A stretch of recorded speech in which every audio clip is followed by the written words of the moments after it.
دو چیزیں مسلمان پر پیش کی جاتی ہیں اس کو اس کے دین سے ہٹانے کے لیے، اس کو اس کے دین سے ہٹانے کے لیے، ایک خوف ایک لالچ، ایک خوف دوسرے لالچ، اور یہ دونوں چیزیں ایمان کے خلاف ہیں، دونوں چیزیں ایمان کے خلاف ہیں، کہ ایمان مال کی محبت دل سے نکال دے گا اور ایمان اللہ کے غیر کا خوف بھی دل سے نکال دے گا۔ یہ بھی دونوں چیزیں نہ ہوں گی تو پھر کوئی شخص بھی اپنے دین کو لالچ کی وجہ سے یا اپنے دین کو دشمن کے خوف کی وجہ سے چھوڑے گا نہیں۔ یہ ہے وہ اللہ تعالیٰ کی غیبی نصرت، دعوت سے اللہ رب العزت مومن کے اندر ایک رعب پیدا فرما دیتے ہیں، رعب سے اس کی مدد کرتے ہیں، رعب سے اس کی مدد کرتے ہیں، رعب سے اس کی مدد کرتے۔ میری بات توجہ سننا، جو صحابہ بادشاہوں کو دعوت دینے گئے، تو صحابہ بادشاہوں کو دعوت دینے گئے، انہوں نے بادشاہوں سے اس طرح بات کی ہے جیسے کسی غلام سے کی جاتی ہے، جیسے کسی، یہ سوچ کر نہیں کہ یہ بادشاہ ہے، ایسے بات کی جیسے کسی غلام سے کی جاتی ہے۔ یہ ہے وہ غیبی مدد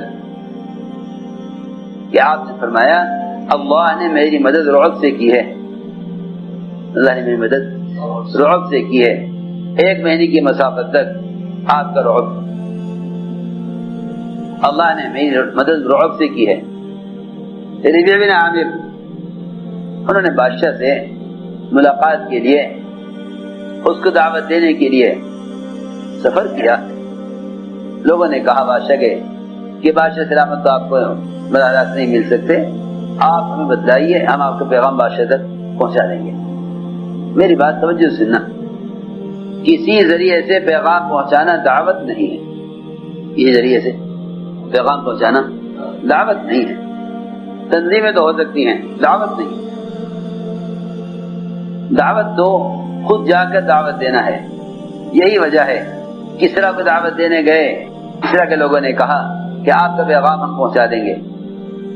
شجاع بن وہب نے کہا نہیں، ہم آپ کے ذریعے پیغام نہیں بھیجیں گے، ہم بادشاہ سے خود بات کریں گے۔ ربیع بن عامر سے کہا کہ بادشاہ سے آپ بات نہیں کر سکتے، ہمیں بتائیے، ہم بادشاہ کو آپ کا پیغام پہنچائیں گے۔ فرمایا نہیں، ہم بادشاہ سے خود بات کریں گے، ہم بادشاہ سے خود بات کریں گے۔ بادشاہ سے کہا جی وہ تو کہتے ہیں نہیں، ہم خود ملیں گے۔ بادشاہ نے کہا اس کو آنے دو، لیکن اپنی سواری پر نہیں آئیں گے، اپنی سواری بادشاہ کے شہر سے باہر رکھیں۔ کہ نہیں، یہ نہیں ہوگا، ہم اپنی سواری پر آئیں گے۔ سنو غور سے بات، ہم اپنی سواری سے آئیں گے۔ کیا بات ہے؟ بات یہ ہے کہ اگر ہم تمہارے معاشرے کی وجہ سے، اگر ہم تمہارے معاشرے کی وجہ سے اپنی سواری کو بھی بدل دیں جس سے تمہارے دل میں تاثر پیدا ہو، تو پھر ہماری دعوت بے اثر ہو جائے گی، ہماری دعوت بے اثر ہو جائے گی۔ سننا توجہ سے بات، اس زمانے کے اناڑی مسلمانوں کا خیال یہ ہے کہ تھوڑے سے طریقے غیروں کی اختیار کرو تاکہ وہ تمہیں اپنے جیسا سمجھ کر تم سے ملنا پسند کریں، تم سے ملنا پسند کریں۔ اگر تم ہو گئے ٹھیٹ ملا اور تم ہوئے سر سے لے کے پیر تک سنت سے مزین، تو وہ سمجھیں گے بھائی یہ تو کوئی بہت ہی دوسری قسم کی مخلوق ہے، ان سے ملنا ہمارے بس کی بات نہیں ہے۔ اس زمانے کے بے عقل مسلمانوں کا خیال یہ ہے کہ کچھ طریقے غیروں کی اختیار کرو تاکہ وہ تم سے مانوس ہو کر تم سے بات کریں۔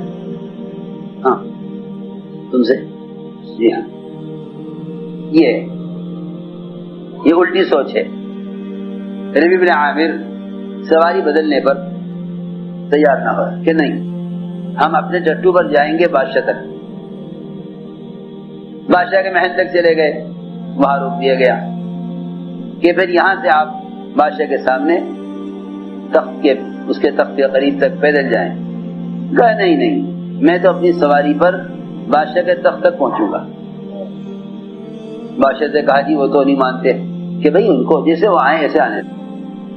حضرت فرماتے تھے جتنا تاثر مسلمان کے دل میں باطل کا ہوگا اتنا ہی باطل مسلمان کی بات سے بے اثر ہوگا، اور جتنا اثر جتنا تاثر مسلمان کے دل میں باطل کی طاقت کا ہوگا اتنا ہی غیروں کے دلوں میں سے اسلام کی قوت، اسلام کا رعب نکل جائے گا.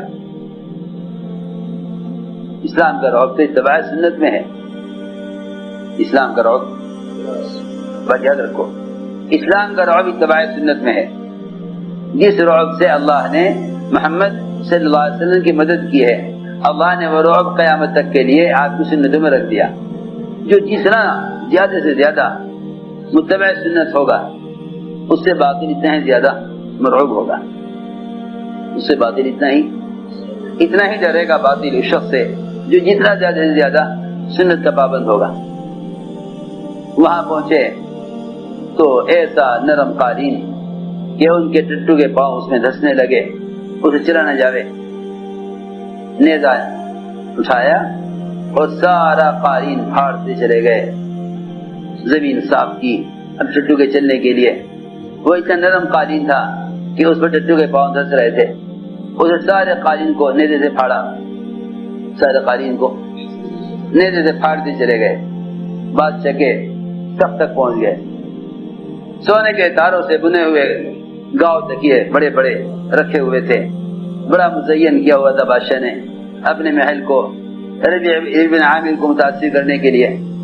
سونے کے تاروں سے بنے ہوئے گاؤں تکیے رکھے ہوئے تھے.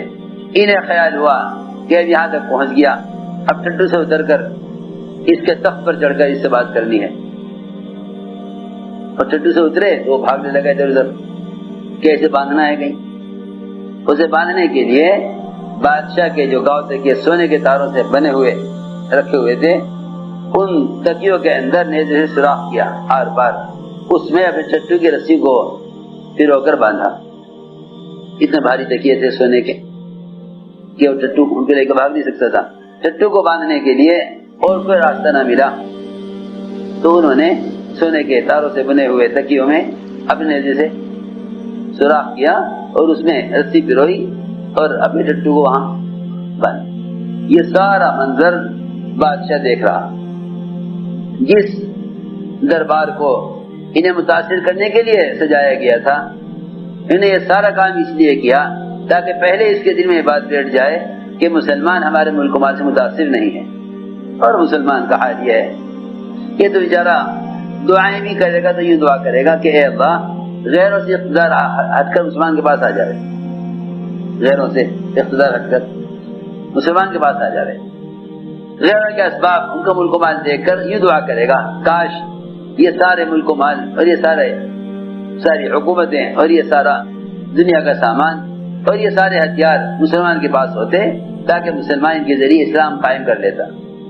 آج بھی مسلمان حکام یہ چاہتے ہیں کہ پہلے مسلمان کو اقتدار ملے تاکہ پھر اسلام قائم ہو.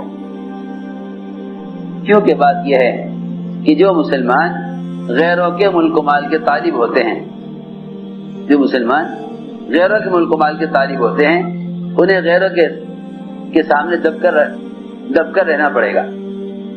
اور جو مسلمان غیروں کے ملک و مال سے متاثر نہیں ہوتے وہ ان کی ہدایت چاہتے ہیں، اللہ تعالیٰ ایسے مسلمانوں کو غیروں پر غالب کر دیتے ہیں. سارا کچھ کر کے ربیع بن عامر سے کہا بادشاہ نے کہ بتاؤ کیا بات ہے. نہ کہا اس تھوڑی بات ہوگی کہ آپ تخت بیٹھے میں نیچے کھڑا، میں تو آپ کے سامنے بیٹھ کر بات کروں گا. اور اگر بات یہ ہے کہ آپ کی عزت اور آپ کا مقام یہ ہے کہ آپ کے ساتھ ہی بیٹھ سکتے تو پھر انسان برابر ہیں، جیسے آپ ہیں ایسے میں ہوں. یہ کیا بات ہوئی کہ میں آپ کے ساتھ بیٹھ نہیں سکتا. بادشاہ نے کہا اسے تخت پر لے آؤ. وہاں بیٹھ کر ربیع بن عامر نے بادشاہ کو دعوت دی،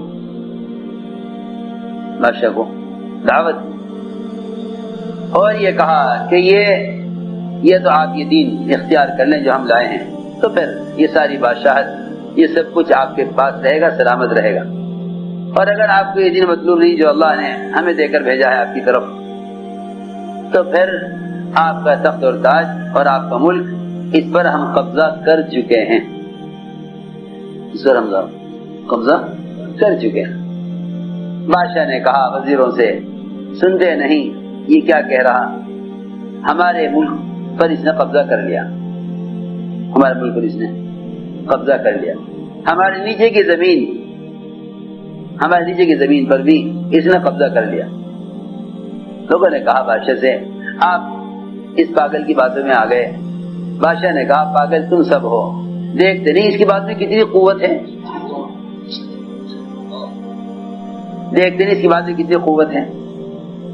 میں نے عرض کیا یہ جتنے بھی واقعات ہیں یہ واقعات امت کو بتلانے کے لیے تھے کہ جب مسلمان دعوت پر قائم تھا تو سارا باطل اس سے مرعوب ہوتا تھا، اور جب مسلمان نے دعوت چھوڑ دی یہ اپنے دین پر چلنے میں بھی باطل سے مرعوب ہے۔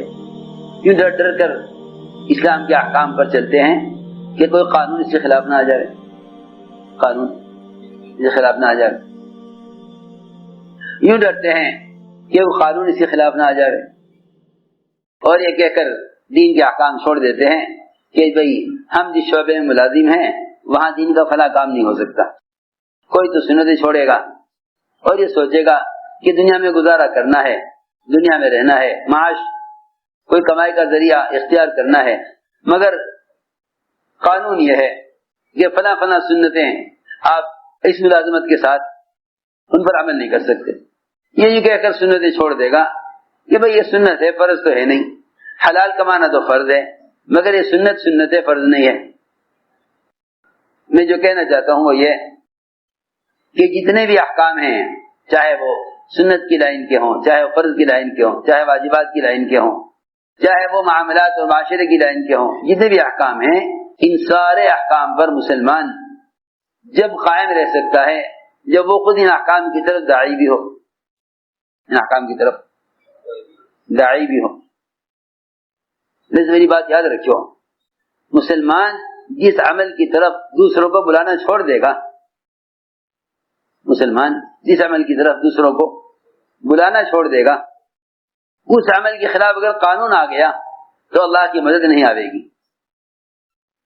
میری بات سمجھے، مسلمان جس عمل کی دعوت چھوڑ دے گا اس عمل کے خلاف جو قانون آئے گا پھر مسلمان اس قانون کا مقابلہ نہیں کر سکے گا، بلکہ قانون کے لیے مسلمان عمل کو چھوڑ دے گا، قانون کے لیے عمل کو چھوڑ دے گا۔ ساری بات کا خلاصہ یہ ہے کہ اللہ رب العزت نے نصرت کا وعدہ اور مدد کا وعدہ دعوت پر کیا ہے۔ ان تنصروا اللہ ینصرکم، اگر تم اللہ کے دین کے مددگار ہو اللہ تمہاری مدد کرنے والے ہیں اور تمہارے قدموں کو دین پر جمانے والے ہیں۔ ان تنصروا اللہ ینصرکم، اگر تم اللہ کے دین کے مددگار ہو اللہ تمہاری مدد کرنے والے ہیں اور تمہارے قدموں کو دین پر جمانے والے ہیں، تمہارے قدموں کو دین پر